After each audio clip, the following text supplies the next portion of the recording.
Pretty decent lowering within this storm. It is twisting, which means that there is the potential that this storm could be a bit stronger. A severe thunderstorm warning is all we have issued for it right now. Of course, if that changes, I will let you know right here on KRDO News Channel 13. That warning is going to stay in effect until 5 o'clock. This storm, though, is in an area where we do have a tornado watch that will stay in effect until 8 o'clock, and we will continue tracking these storms as they move off toward the northeast. They're moving away from Colorado Springs, so I don't expect to see storms of that strength here in southern Colorado, at least not today. But again, we'll keep you ahead of all those storms right here on KRDO News Channel 13 as they continue to slide northeastward. Skycast is showing that it's going to stay pretty quiet here in southern Colorado through the rest of the evening, but the storms that we're tracking in northeastern Colorado right now, those are going to continue sliding off toward the northeast into South Dakota, Nebraska. They're going to continue sliding across Kansas and eventually work their way into Missouri. Meanwhile, we're going to keep it pretty quiet here in our part of the state. By 8 o'clock tomorrow morning, clouds are out of here. We should see light winds to start off the day tomorrow, but the wind is expected to kick up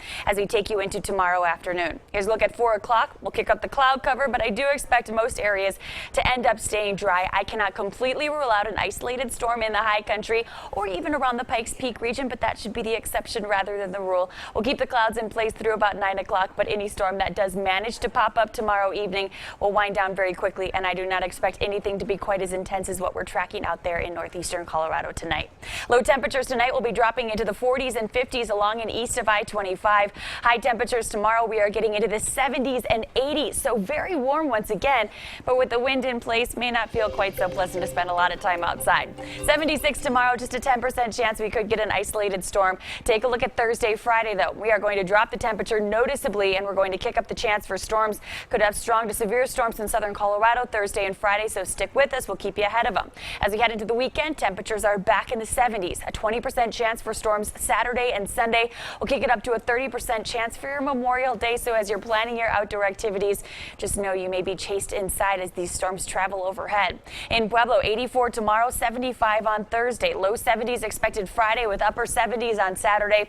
We'll warm it into the 80s Sunday into Monday. We'll keep a daily chance for storms going through the weekend and into early next week. In Canyon City, 80 tomorrow, 72 on Thursday, a 40% chance for storms in Fremont County both Thursday and Friday. We'll drop it back to a 10 to 20% chance for storms through the weekend, which is not a great chance for storms, but it's certainly something that you want to watch out for, again, if you are planning anything outdoors. Keller County 64 tomorrow, 56 on Thursday. We'll keep the 50s in place through Saturday before we are back in the 60s. And again, I want to remind you that we are keeping a close eye on the storms here on KRDO News Channel 13, also on Facebook, Twitter, and on KRDO.com. And with a lot of people heading outside this week, I want to encourage you to get our Storm Tracker 13 weather app. It's free for your iPhone and your Android. Just another way we're keeping you ahead of the storm. Kind of like Mother's Day, have a backup plan just in case. Exactly. Right. You know, the mornings should be okay. So if you do want to get outside, do some hiking, do it in the morning. If you plan any afternoon or evening barbecues, just make sure, you have some place to get inside in the event that one of those storms does move over your area. Always good advice. All right. You bet. Rachel, thanks for the update. Rachel.